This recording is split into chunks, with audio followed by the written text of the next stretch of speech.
வணக்கம். ஜே மாந்திரிகம். இந்த மாந்திரிகத்தில் இப்போ செய்து காட்டும் இந்த கலை அஷ்டகர்மத்தில் கொடுமையான கலை. இந்த கலைக்கு பேர் ஏவல். ஏவல் விடுறதுனால ஒரு குடும்பத்தில் எவ்வளவு பாதிப்பு ஏற்படும், எப்படியெல்லாம் கஷ்டப்படுவாங்க, அப்படி கஷ்டப்படுறவங்கள காப்பாற்றுறதுக்கு வழி இது செய்து கொடுத்தவங்களுக்கு அவங்களுடைய ஃபேமிலி, அவங்க செய்கிற தொழில், அவங்க வீட்டில் இருக்கிற வாயிலா ஜீவராசிகள் இதுங்களுக்கெல்லாம் ஏற்படக்கூடிய பாதிப்பை இப்போ நான் சொல்லி காட்டுறேன், செய்து காட்டுறேன். இதை பார்த்து இந்த மாதிரி பாதிப்பில் இருக்கிறவங்க நீங்கள் அந்த பாதிப்பிலிருந்து விடுபடுறதுக்கு உண்டான வழியான செய்துக்குங்க.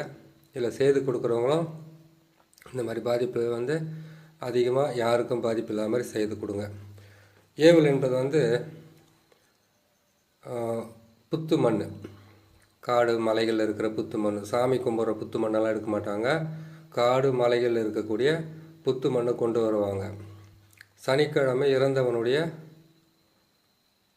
எரிச்ச சாம்பல், முச்சேந்தி மண், 3 வழிக்கு ஒரு மண் சொல்கிறாங்களே அந்த மண், யாருக்கு இந்த பாதிப்பு செய்யணுமோ அந்த குடும்பத்தில் இருக்கிற வீட்டோட மண், நிலத்தோட மண், கடையோட மண், அப்படி இல்லைன்னு கேட்டிங்களானாக்கா ஷாப்பிங், அதுக்கப்புறம் எது இருக்குதோ அந்த மண் எடுப்பாங்க. ஹோட்டலாக இருந்தாலும் சரி, கடையாக இருந்தாலும் சரி, வீடாக இருந்தாலும் சரி, வேறு ஏதாவது பெரிய ஃபேக்ட்ரியாக இருந்தாலும் சரி, நிலமாக இருந்தாலும் சரி, எதுவாக இருந்தாலும் அதனுடைய மண் இவங்க கைப்படாமல் ஒரு கவரால் கொண்டு ஒரு கவரை கையில் போட்டுக்கிட்டு எடுத்துகிட்டு வரணும் மண்ணை. அந்த மண்ணை கொண்டு இந்த பொம்மையோடு சேர்ப்பாங்க. அந்த ஆளுடைய மண் கிடைச்சா, அந்த குடும்பத்தில் இருக்கிற மண் கிடைச்சா, அப்படி இல்லைன்னா அவங்களுடைய ஃபோட்டோ, அந்த ஃபோட்டோங்களை கொண்டு இங்கே பாருங்கள் 4 கலசம், 4 பக்கமும் 4 கலசத்தை செய்து அந்த கலசத்துக்குள்ளே அவங்களுடைய பேர், இந்த மண், அந்த சாம்பலெல்லாம் போடுவாங்க. அவங்க என்ன ஆகணுன்றதை அதில் எழுதி போடுவாங்க.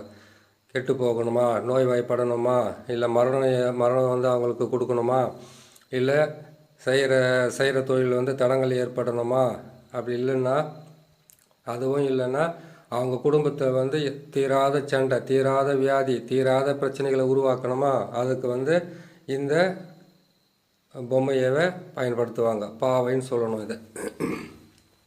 இதை பயன்படுத்தி அவங்களுக்கு எப்படி தண்டனையை கொடுக்குறாங்கன்றதை பார்க்கலாம். இந்த பொம்மையை செய்து அவங்களுடைய பேருங்களை 4 தகட்டில் எழுதணும். 4 தகட்டில் எழுதி இந்த 4 கலசத்துலேயும் அவங்களுடைய பேர், அவங்க செய்கிற தொழில், அவங்க வீடு, இவங்களுக்கு எந்த விதமான பாதிப்பு அவங்க கொடுக்குறாங்கன்றதை எழுதி அதில் போடணும். இந்த பொம்மையை செய்து முடித்த உடனே மொத்தமே 7 முட்டை செய்யணும். 7 முட்டையும் கொண்டு இந்த கலசத்துங்களில் போட்டு கண்டிப்பாக கொண்டு போயிட்டு 4 திசையில் அவங்க இருக்கிற வீடு, அவங்க கடை, இல்லை அவங்களுடைய வர்த்தகம் எதுவாக இருந்தாலும் அந்த 4 திசையில் கொண்டு போய் புதைக்கணும். 7 கிலோமீட்டருக்குள்ளே தான் இந்த வேலையை செய்வாங்க. இந்த வேலையை செய்து முடித்தாங்கன்னாக்கா அவங்க வீட்டுக்குள்ளே முதல்ல பாதிப்பு ஏற்படுவது ஏதாச்சும் ஒரு இவங்க ஆசையாக வளர்க்குற செடி முதல்ல பட்டு போகும். 2வது பார்த்திங்களனாக்கா வீட்டுக்குள்ளே இருக்கிற ஆடு, மாடு, கோழி, நாய், பூனை எதுவாக இருந்தாலும் ரொம்ப கொடூரமாக மரணத்தை அது சந்திக்க வேண்டியதாக இருக்கும். அது சந்திக்கும் போதே உடனுக்குடனே இதை செய்து நீங்கள் இதுக்கு பரிகாரத்தை செய்து நீங்கள் சுத்தப்படுத்திக்கணும், குணமாயிடணும். இல்லாமல் இருந்தாக்கா அடிக்கடி குடும்பத்தில் சண்டை, கடன் தொல்லைகள் ஏற்படும், பண வருமானம் குறையும், குடும்பத்தில் ஒருத்தர் மதிக்காமல் போவாங்க, எல்லாம் வீட்டை விட்டு வெளியில் போக சொல்லுவோம். அந்த வீட்டுக்குள்ளே பார்த்திங்கனாக்கா ஏதோ ஒன்று நடக்கிற மாதிரியே ஒரு இதுவாக இருக்கும். எல்லாமே ஒற்றுமையாக இருந்த ஒரு குடும்பத்தை தானாகவே பிரிக்கலாம். இதனால் இது செய்து முடித்து இதுக்கு உண்டான இந்த முட்டைங்களில் ஆண் இருந்தால் ஆண் பேரை எழுதணும், உருவத்தை வரைஞ்சி பெண்ணாக இருந்தால் பெண் பேரை எழுதணும், யாராக இருந்தாலும் எழுதணும். அவங்களுடைய பேருங்களை எழுதி இதை கொண்டு போய் 3 வழிக்கு ஒரு இடமோ இல்லைன்னா மயானத்திலேயோ, அப்படி இல்லைன்னா எடுத்துன்னு போய் ஆறு, மலை, அவங்க 7 கிலோமீட்டருக்குள்ளே தான் இதெல்லாம் புதைச்சி வைக்கணும். அப்படி புதைச்சி வச்சாங்கன்னாக்கா அந்த வீட்டில் இந்த மாதிரி பாதிப்புங்கள்லாம் அதிகமாக ஏற்படும். திடீர் மரணங்கள் சம்பவிக்கும். அதுக்கப்புறம் வீட்டுக்குள்ளே வண்டி வாகனம் தான் ஆக்சிடெண்ட்டுக்குள்ளாகும். அதுவும் ஏற்படும். அதுக்கப்புறம் இந்த ஆளுங்களுக்கு அதிகமான அடிப்படும். குடும்பத்தில் நோய் கட்டுக்கடங்காமல் இருக்கும். இந்த மாதிரி பாதிப்பிலிருந்து விலகவும், இந்த மாதிரி பிரச்சனையிலேருந்து விலகவும் உடனுக்குடனாக நீங்கள் அதுக்கு உண்டான பரிகாரத்தை செய்து முடிக்கணும். இதை செய்து கொடுக்குறவங்களும் இதை செய்து புதைச்சிட்டு வந்ததுக்கப்புறம் 3 கிணத்து தண்ணியோ, 3 போரு தண்ணியோ, 3 ஆற்று தண்ணியோ போட்டு குளித்தா தான் இது செய்து எடுத்துகிட்டு போய் புதைச்சவங்களுக்கு அதுலேருந்து விடிவு காலம் பிறக்கும்.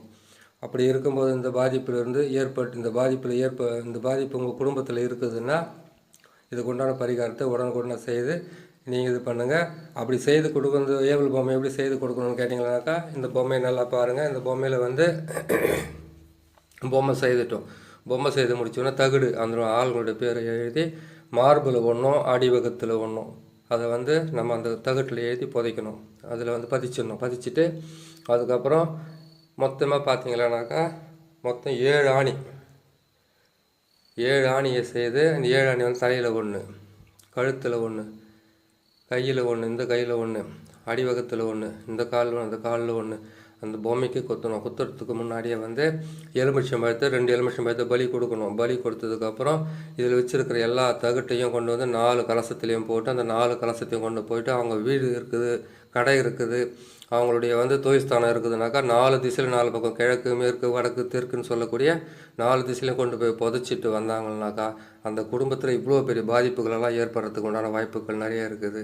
அப்படி செய்து கொடுத்தாலும் சரி, அதுக்கு பரிகாரத்துக்குன்னு வந்து இன்னொரு இந்த ஏவலில் வந்து எப்படி அவங்கள காப்பாற்றுறதுன்ற அடுத்த பதிவில் நான் போடுறேன்.